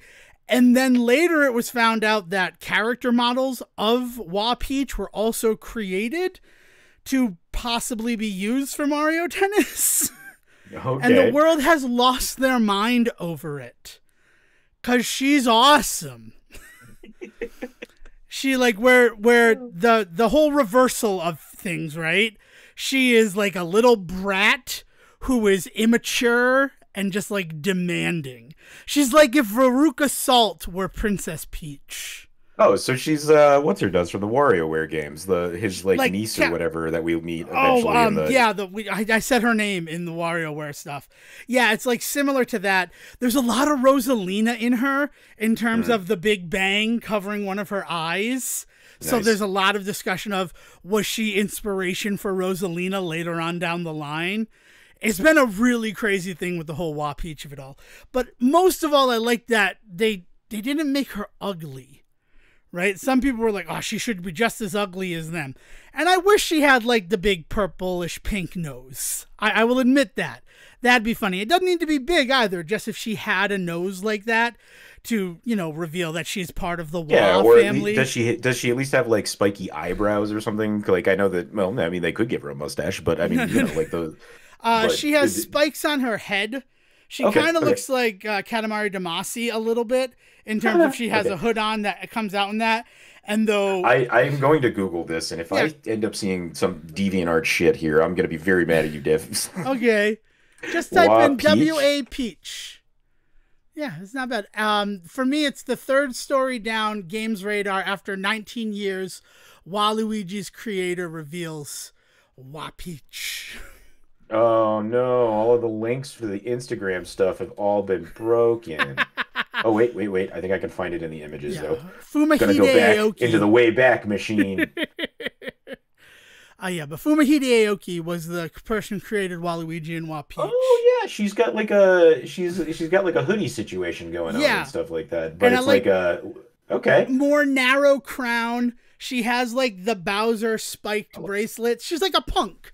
I like I the like the X's. boots. I was gonna say I the do boots like are the great. boots. This I is like the actually- X's at the bottom I of see her why dress. people are okay. Here we go. there is an image of the three Waz together that is a pretty fucking rad image. Hold on, I'm gonna drop it in our All Discord. right, please do, Uh, please do. I'm excited. that's that coming right at you. That yeah, no, this is awesome. This character is great. Yeah, I'm all about it. Yes, I've seen that as well. I like that she totally fits with the other guys. The idea Mhm. that she treats them like they're her minions. Like, it really ties together this grouping of characters as sort of the other side of the coin of Mario, Luigi, and Peach. Yeah, yeah, yeah. And I hope that all of this coming around, she sees some usage, but it is said Fumihide Aoki, his Twitter, formerly Twitter, to use the proper terminology, though Elon called it Twitter in his whole keynote this past week, so who the fuck knows? I mean, Elon did a lot of things in his keynote this past Yeah. week, so Yes. there was a lot of things that were probably helped along by the use of some substance. Some things that came out of his mouth only came out of his mouth because of how fucking buzzed he was. But anyway, Exactly. But yes, so that whole situation, his account is now privated, and the original post sharing the original drafts for her has been taken down. So Nintendo probably not happy about it, but also at the same time, I'm pretty sure like 20 years. So if there was any sort of contract or non-compete, it would have expired based on how things we've seen before in the game industry with Nintendo. I'm not gonna. I mean, Nintendo as a. I mean, let's say that any Japanese company, like the ways in which they kind of there's a concept of respect that I think we are not equipped to really truly comprehend, Right. right? The idea that Nintendo may feel that while legally there's nothing that could have stopped this artist from doing this, there is probably something that would say that, what's the word I'm looking for? Like, standards of practice, Yeah. that idea that he still probably shouldn't have done this, as we understand. Like, Nintendo probably has got some power there to be like, yeah, no, you're not in trouble per se, but also shut your shit down. Is like that is the most Nintendo move I think that I've ever heard. Yeah. So I mean, it's something that's out there. I'm glad. I'm happy to have exposed you to her. Yeah. I haven't seen anything too bawdy with her. So I really like that too, that like people are just kind of celebrating it happily. I'm sure there are some dark recesses of the internet.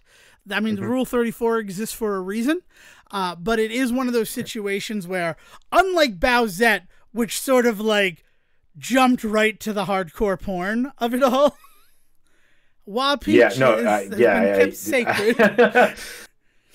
Oh man, yeah, the way that Bowsette kind of just jumped to the front of a lot of people's wet dreams, for lack of a better the ways in which people leaned into that got real weird real quick. I don't know what you're talking about. I mean, I've had a dry Bowsette dream, but no, that's a lie. I'm not admitting anything here about that. But no, that's so. I mean, other stuff in the Mario world is still happening, so we'll see what happens. And Paper Mario next year. Don't forget, Mario versus Donkey Kong remake is coming in February. Because I was like, what am I going to be excited about to play on the Switch? And very happy I got for cost a Final Fantasy collection. So the first 6 games, the Pixel remasters for the Switch on a physical cartridge for the, I mean, it was $90 when it first came out, but still to not have to pay, like I've seen them go for like $500. So I'm pretty happy to be able to dive into those. I really want to play 3 in some sort of pixel style, meaning 3 Japanese, not the 3 that was 6, not the 6-3 that came out. I can't do Final Fantasy math. It's just too hard. But I've never gotten to play 3 all the way through. Like the first time was on the DS version of that game. Right. And as much as I like the NES version, I get tired of it because that game is so long. I remember my friend playing it and saying like, oh, this game's so much shorter than the others. And I'm like, oh, buddy, once you realize that the world you're on is just an island in the sky and the rest of Final Fantasy III becomes available to you, you're going to realize just how foolish that comment was. Yeah. Because it does feel small until it's the whole world. But I'm excited for that. Other game that I want to talk about, brief, is Spider-Man 2. for the PlayStation 5. I finished it, 100%ed it. And I think I said it here before, I don't see myself going back and playing through it again anytime soon. Unlike the original one where I tried to do like a only story run of the game and it ended up taking me 8 hours and it was a blast. Right. The story is not very good in Spider-Man 2. And I'm a little bummed about that. Like I'm kind of in a weird boat here because I am one of the people out there that one of the few people out there, like I recognize that I'm in the minority of minorities here on the original, but I didn't really enjoy my time with that game to the point where I've never finished it. The story was not engaging to me at all, and the mechanics were, when they weren't Batman, felt dumb, and when they were Batman, I was like, I'd rather be playing Batman. So like I understand that I'm in the minority on that, and like what I'm saying here is not how anybody else feels about that game, but like so to hear that you feel that at least on the story elements, like you feel like 2 doesn't hook you as much as 1 did, then that's like a definite no for me. Although maybe it'll be the other way around. Maybe this will be the one that actually catches me. Yeah, I knew that you were not probably rushing out to play this one. Eventually, I'm sure it will be free for people who have PS Plus or something like that. So, I mean, I definitely give it a try. But if you're selling the game on Venom, it's weird if that doesn't show up until the final third of your game. Oh, that is wild. Like, that is a wild Dale thing. got the collector's edition. She's very much, I want the collector's edition of this one because I have the collector's edition of Spider-Man. She's all in on it. Spider-Man is her superhero. So she got it, and she put together the statue that came with it. And spoilers for the game, it is a huge Venom being fought by both Miles Morales and Peter Parker in their new Spider-Man outfits, which is pretty cool. Like, I dig that. But then, once I got to Venom, it had been prominently displayed in our house for like a month. Because that's the other thing. Like, I could not play that game forever. I found more enjoyment in the side hustle of that game rather than the actual main quest content, which still feels so weird to me. But when I finally got to Venom, I yelled at her about having a spoiler prominently displayed in the house. And she's like, what do you mean? You knew Venom was in the game. I'm like, yeah, but I just got to him. And she's like, oh, wait, really? Like, it's a long time before Venom. And I mean, this is why are they so afraid of Venom? I mean, like, I will say that the two Venom movies that have come out have Spider-Man shown 3.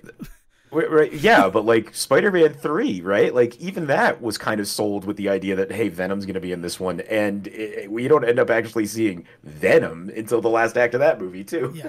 I mean, I say that because the black suit is there from the sort of beginning, but it doesn't become Venom until like so much later on. Like to the fact where I'm like, I feel like Venom's just going to be the sting of this game, and then you're going to have a Venom thing. But then the game totally turned itself into a different game when Venom was involved. And this is me talking, this is all the knowledge I have of Spider-Man. If you have Kraven in the game as a main villain, I really want to see Kraven in the symbiote at some point. Because that whole storyline where Kraven, like, is ruining Peter's life by wearing the black suit is so good. It's such an engaging storyline. It's one of those ones that like has stuck with me ever since reading it. Super just like iconic. Him in the black suit, his head instead of Peter's head, looking over the graves, like just laughing. Like I dig that. And I wish that we had defeated Kraven. Spoilers for Spider-Man 2. I'm just going to say it. I know you don't really care about the first game, and if you're going to play it, it's probably not going to be for a year, if not longer. So if you are playing the game and you haven't got to this part yet, spoilers. I really wish that Peter had handed Kraven his shit and he wound up in jail, and then they beat the symbiote, like they got the black suit removed from Spider-Man, and then the two of them teamed up. Because then, now the symbiote is angry at Peter Parker for rejecting it, and Kraven's pissed off because he has been defeated by Peter Parker. So, like, we're telling a story, and then all the parts are coming together for this epic conclusion. Right, right. But it sounds like that's not what No, happens. Venom in Spider-Man 2 is Harry Osborn because he's jealous of Peter. First of all, when the suit leaves Harry to choose Peter, and then when he overhears like his father being like, "You've always been a son to me, Peter. I'm so glad that you're here for Harry." It's playing into that whole thing that like there's only so much love that a parent can give. So if they're giving any of their love to somebody who's not one of their children, the child feels spited in some way. Like Right. like that whole like psychological thing. And that's really interesting that like how it builds it, but eventually Harry breaks and turns into Venom, like the Venom that we know. And you get to play as Venom, which is fucking awesome. Playing as Venom is super cool because they built him out as a fully realized character. Yeah, I mean that's why I thought he was supposed to be kind of the whole crux of this game, is they talked about the idea of like playing as him and all that. Like, Yeah. it's just wild to me that that's not You what play as this Venom game is. for one mission, and the mission ends with you fighting a bunch of hunters and then Kraven the Hunter, and Venom bites his head off. Oh, well, did you get the DLC that adds in all of the Venom story and all of that? Don't worry, the Game of the Year edition will have it all Oh, in it I when it can't. comes Well, out in- here's the thing. The DLC mission I've already played the trailer of, and that's the whole thing with the fire. There's a whole like storyline of the fire. It's all side quests, and it is a cult that was started by Cletus Cassidy. And it turns out that everything that he is doing in the game is to derail an Oscorp transport train to steal another one of the symbiotes that arrived on Earth at the same time. Yep, and guess what we're setting up? We're setting up Carnage, babe. No, they're setting up the DLC. Oh, that you think it's going to I be a think it's Carnage going to be. DLC? I think it's That going to would be a wild. Carnage DLC. Yeah. Mostly because I mean they go so far as to turn Peter into anti-Venom at some point in the game. And I'm like, man, it's so weird when you get to play with all of the building blocks of 60 years of comics, how like quickly you get to introduce things. Like Peter generating anti-Venom symbiote like antibodies from his body. Yeah. You're just like, the fuck? Like, okay, I'm on it because I've read the books where this happens, but still. Yeah. So it, I mean, ultimately, I'm happy I finished it and all of that, but the pacing of the game is terrible. Like, there's so much before the hunters arrive, and then the hunter stuff is happening, and it's like almost like absurd. Like, there's been a real turning point. So you've played a bit of the first game, right? Yes. Yeah. The police are a big part of that first game. Right. You're working with Yuri. So much of the like tower unlocks is going to police precincts and meeting with an officer so that you can get tapped into their network. So you hear when there are crimes. So all of the little icons populate on your map. But since that coming out in 2018 and then the Miles Morales game, the police have gotten a bit of an image problem in America. I mean, one would argue that they did even at the time, and people raised some eyebrows. But yeah, sure, Yeah, I'm on board with this conversation. Yes, the police definitely have an image problem. Yeah. They have more of an image problem than they had before, right? I remember people in like when we were in university who were like, "Man, fuck the police," and I'm just like, I don't know why you say that. Like, you don't ever come up against them in any way, shape, or form. I agree that like it's not great, but you don't know. Like, what are you basing it off of? Like, now we know. Now we have, like, real quantifiable evidence. Yeah. Where before it was just, like, raging against authority in a way. And not just that, but whatever. But when Miles Morales came out, they removed all of the police elements from that game. Like, it's all gone. And that is what comes forward into Spider-Man 2. So it almost feels like, why is this allowed? Like, why is Kraven as like a foreign entity? Because he's not from America. He's from the fictitious country that Mary Jane and Peter go to at the end of the first game. I can't remember the name of it right now. And but the but like more than anything, also Craven is one of the there's many in Marvel that are like this, but Craven's also one of those ones that he's not in a costume or anything. Like he is Craven is who he is. Like that is his name, that is his personality, that is his place in the world. So like it's not even like who is this mysterious man who's going around and doing all of this shit in the city. Like they know. Yeah. I mean, Sergei Kravinoff is his real name, but still, going just by like a shortened form of your last name. But he's not hiding who he is. No, like he's not he doesn't call himself is. Craven so that nobody knows who he is. Like Yeah. that's yeah. Sokovia? No, not Sokovia. That's the Avengers place. It's some other thing like that where he comes from that country. So then, like, oh, Mary Jane is able to translate all the words that he says. There's also, I'm not upset that they kept the Mary Jane missions in it, but they gave her a one-hit kill stun gun, and it just, like, kind of cheapens all the stuff I do as Spider-Man. That she can kill everything with one hit. And, like, I'm Spider-Man. I have to punch a guy 4 times to kill him. Yeah, yeah. You like it's a line that they have to toe between like we want this character to have viability in this world and like when Spider-Man is taking on 20 dudes, what does it look like when Mary Jane is out there on her own is definitely a hard problem to tackle. But I agree. I don't think the solution is a one-hit kill weapon. Well, and then to go for one step further, the director of the game being like, we definitely wanted to keep the Mary Jane stuff because we love those moments where you feel powerless. And I'm like, but you gave her a thing that kills people in one hit. I feel more powerful as Mary Jane. And then when that stun gun has a web shooter attached to it, so she can shoot one-hit kill stun webs. And then, like, one of the Venom issue, right? They go with the, oh, God, Spider-Man Unlimited? Is that the name of it? Yeah, Spider-Man Unlimited, where he goes to Counter-Earth and the whole... The Drake Bell, or is that the No. MTV one? Unlimited is the follow-up to Spider-Man the Animated Series. Ran for 13 episodes. Carnage and Venom hijack a spaceship that J. Jonah Jameson's son is on. So, James Jameson, I believe his name is. As he goes to Counter-Earth with the symbiotes. So then Spider-Man agrees to go after to save Jonah's son and also to defeat the symbiotes. And their whole thing is, we want to turn everyone in the planet into symbiotes. So is that the Neil Patrick Harris one then? No. It's Spider-Man Unlimited. You can't. Okay, I'm asking you what that is. You can't use the same. Well, I don't. Wait. I mean, I just explained it to you. It's the one on Counter-Earth. It's called Spider-Man Unlimited. The Neil Patrick Harris one is just called MTV's Spider-Man. It's this weird follow-up one. I'm pretty sure it's Spider-Man Unlimited.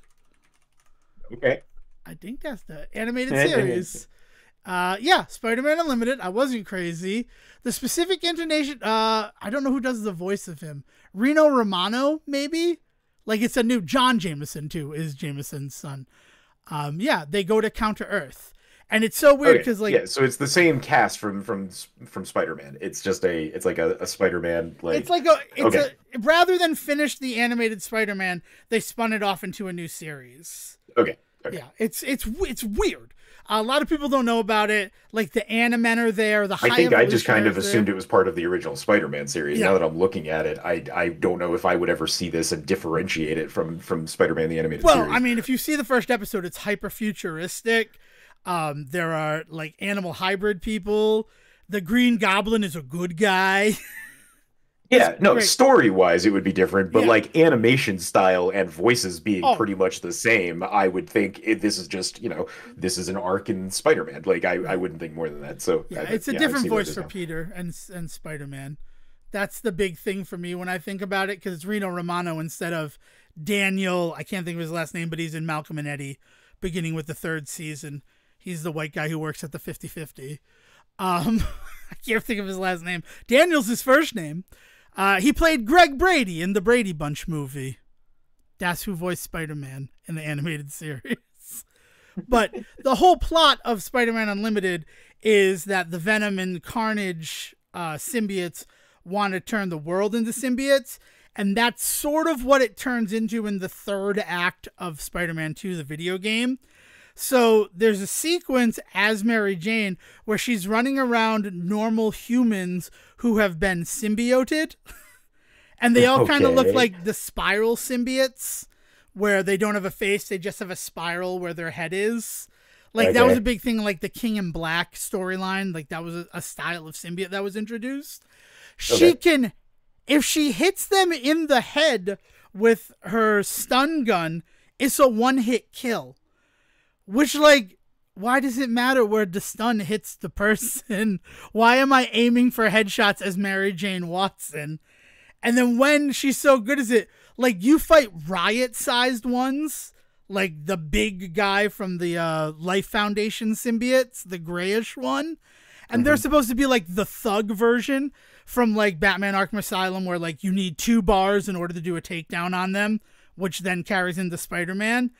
I was killing them with one-hit headshots, and they're easier to kill with headshots because they have bigger heads. The whole thing was ridiculous. I don't feel weak as Mary Jane.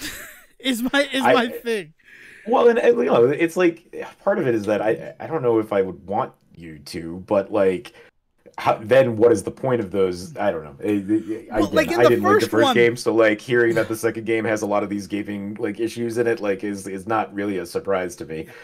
in the first Because game when you're Mary Jane, you are like legitimately just Mary Jane trying to like sneak around and gather intel, or you have to defuse a bomb, and like Peter talks her through it. Like, I'm looking at the schematics because I'm where the bomb was built. And like that just feels like you're this normal person in this situation. But right. oh, I have this stun gun that the Silver Sable gave me. And I'm like, okay, like where is my line supposed to be where like I've suspended too much belief? You're Laura Croft at the end of this game. You're one headshot killing enemies with your modified stun gun from the Silver Sable that now shoots stun web from it. Nice, I'm nice, I nice. don't know I don't know how to feel. So Spider-Man 2, those are my thoughts. I'm probably never going to talk about it again. But it was a weird thing. Oh no, last thing is Miles designs his own suit at the end of it to be like, I gotta be me. I can't just be like living in the shadow of Spider-Man, so I designed this suit. That full suit is an Adidas tie-in outfit. You can buy the shoes, you can buy a hoodie that is the same. It's real weird. And just end the game on an ad. Yeah, Yeah, that's real like, weird. but you know, that's what it is. Marvel is this huge marketing machine. Before we recorded, I drove to a Target 30 minutes from here so that I could pick up a Tom Holland No Way Home the final suit figure of the character, because like they're not available anywhere. Oh, Spider-Man, you fickle bitch. Anything else you want to talk about? I mean, we're getting a little long here. No, I'm getting into the holiday season, starting Yeah. up with some fun like holiday movies. Found some fantastic like queer holiday films that we're checking out this year with Hallmark and Lifetime. That's been really wild. Also looking at just some classics. We also watched through Hawkeye again, like that kind of thing. Nice. Like it's so we're just that's where we're at now for the season. We're winding down the year and we're getting into the holiday spirit. I'm excited for Hawkeye, but I think I'm going to do it in time with Hawkeye, where the first one is 6 days to Christmas. I think I'm going to Nice, do it as nice. like that countdown and then watch it that way. Because I'm excited to watch it again, especially as like, well, a certain character from Hawkeye shows up in the Marvels. There'll be a time where we get to talk about the Marvels. It'll probably be next episode. Have you seen it yet, or No, any I've not desire gotten to it to? yet. Okay. I've been hearing some things, and I'm trying to get to it, but the I've also been in the middle of like a snowstorm, and also our water heater Yeah, exploded, yeah, and like you've a had. whole bunch of other shit. So All right. I'm trying to get my life together, and then one of the first things I want to do once I do is get out there and see this damn movie. Good, because I'd love to discuss it here. What was I going to say, though, on the thing? Oh, so in terms of holiday viewing, I watched my first Hallmark movie. I have made the concession with the family that I will do one on every Saturday, right? And that is so that we can watch reindeer games, because goddamn, I want to watch reindeer games with the family. After watching The Long Kiss Goodnight, I know they'll enjoy reindeer games. So, like, I'd like to do it. And that was Mystic Christmas, which weirdly uses the Mystic Pizza font for the word mystic, but that's it. Oh God, awesome! Yeah, they just tie themselves to that just to get that. I don't. Just Well, just well, to so get those fans in. Like, oh, is it a Mr. Christmas? I mean, that No, seems it's what not. most of the Hallmark movies are, with stuff like Never Been Christ. And there's another one that sounds like a Christmas movie, like a regular movie, but we just added Christmas to it somehow. But Mystic Christmas, the other reason why it was such a big deal is it was shot at Mystic Aquarium, where Dale worked for like 5 years. Nice. So as much as little fun as we had watching Hocus Pocus 2 because of all the Rhode Island of it, and as much as like Rhode Island also kind of left its fingerprints all over Good Burger 2, oh, God, I have a Good Burger 2 story, but like it's almost 2 hours. Damn you, Siege, and your water heater that you have no control over. Watching Mystic Christmas with Dale, where she's like, oh, I don't know how she teleported across campus going through that door. Oh my God, that monitor is still broken. It made it a little bit more fun. And the story, I have a problem with the Hallmark Christmas story because I know how all of them are going to end. But then there was a fucking character in the movie who's like, oh, I can't read mysteries. I always know how they're going to end. And I'm like, I feel like you're mocking me, Hallmark Christmas movie. I know they're going to get together. They are. They were. That was what they did. They are definitely mocking you. Because, like, here's the thing about Hallmark and Lifetime movies around this time of year, in general, but, like, Christmas is when the most people engage with them. And so, like, this is the time people are going to be watching them, right? They're structured so that there is never a problem introduced that cannot be solved before the next commercial break, right? And they are specifically designed that way because there is never because they never know when people are going to come into them, because they play on TV all the time. People could turn them on in the middle of it, and so they want to introduce a new problem every couple of moments, just to catch that person, right? But they also don't know when anybody's going to stop, and they don't want any, and they're also really chill, like they're not trying to get much feeling out of people. So like they are specifically built in this way. And so, like, in that, yeah, you know how it's going to end, because pretty much it's going to end where the movie started, because it's never going to get that bad. Yeah. There's never huge conflicts in those movies that need to be resolved in a big sweeping fashion. The total lack of stakes in that movie made me hate watching it. Where I'm just like, nothing matters. That is every single one of those movies, man. Stakes do not exist in Hallmark movies and Lifetime movies. Jeez, and that no further evidence is needed than Mystic Christmas. But I had fun watching it and chirping a little bit, and because if Dale's gonna chirp about the sets and the settings, I'm gonna chirp about little issues that I'm having with it. It was fun. Siege, I gotta tell my Good Burger 2 story, because if I don't tell it, then it's gonna be over. Like it's gonna be too far. So sorry to everybody that's going a little bit long. I was gonna suggest we talk about Good Burger 2 next week, but okay, I'll hold the Good Burger story. But here's a little teaser for it so that it has some things.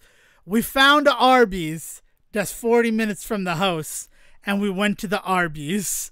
And it was the most Good Burger experience I've ever had at a fast food restaurant. So just to clarify, that was the closest Arby's in general to your house, or that was the closest one that was doing the Good Burger conversion? Because like one or two of them like became Good Burgers for the day, right? So yeah, they didn't become a Good Burger for the day. They were still an Arby's.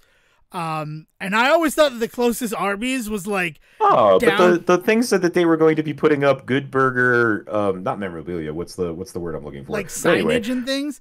I mean, yeah, like the write-up said that they were going to be turning certain Arby's into Good Burgers by introducing movie accurate like pieces of set or something like that, like whatever they call it. That is not what they did at this Arby's. Oh, okay. So maybe this wasn't one of them. So it wasn't one of them. And I always thought the closest Arby's was down Route 9 in Connecticut, like almost to New York, so almost 2 hours away. But then, no, there's one in Auburn, Massachusetts, right up 146. I didn't realize I was Arby's rich. We got two in town. and when I was in Ohio, we had Arby's in town and stuff. I didn't realize Arby's was rare. Fairly certain Walt is doing something to keep Arby's out of Rhode Island. Nice. Yeah, probably. I don't want to guess or have any sort of conjecture. I want to keep my hands clean of any horsey sauce on this one, but I'm pretty sure Walter's Beef is in control of the roast beef game in Rhode Island. In Southern Mass, yeah, for sure. So I think that's it. But yeah, so we found one in Auburn, Mass, only 40 minutes away, which compared to 2 hours and like deep into like the hinterlands of Connecticut is not really worth it. So we did it, and I'll have more once we talk about Good Burger 2 next week, which will give plenty of people time to watch it. Fucking nuts that they teamed up with Arby's, a place that specifically prides itself on not being the burger place. Well, I mean, now they have Wagyu burgers, though. Like, they're trying to get it. Well, yeah, we'll talk about it more next week, because like the Arby's tie-in is actually like weirdly a huge part of the story of Good Burger 2. Yeah, right? Well, yeah, so Good Burger 2 next week. We're not going to have any tasks because... as soon as we finish this episode, behind the curtain, we're having a production meeting. So, well, yeah, because anybody that's been listening knows that we restarted the task concept because of the strike, and now that the strike's over, we've got to figure out what we're doing with ourselves. Yes, so no task this week, so just enjoy it. I mean, watch Good Burger 2, and hopefully Scott Pilgrim might come up. That might be fun. Scott Pilgrim and burgers.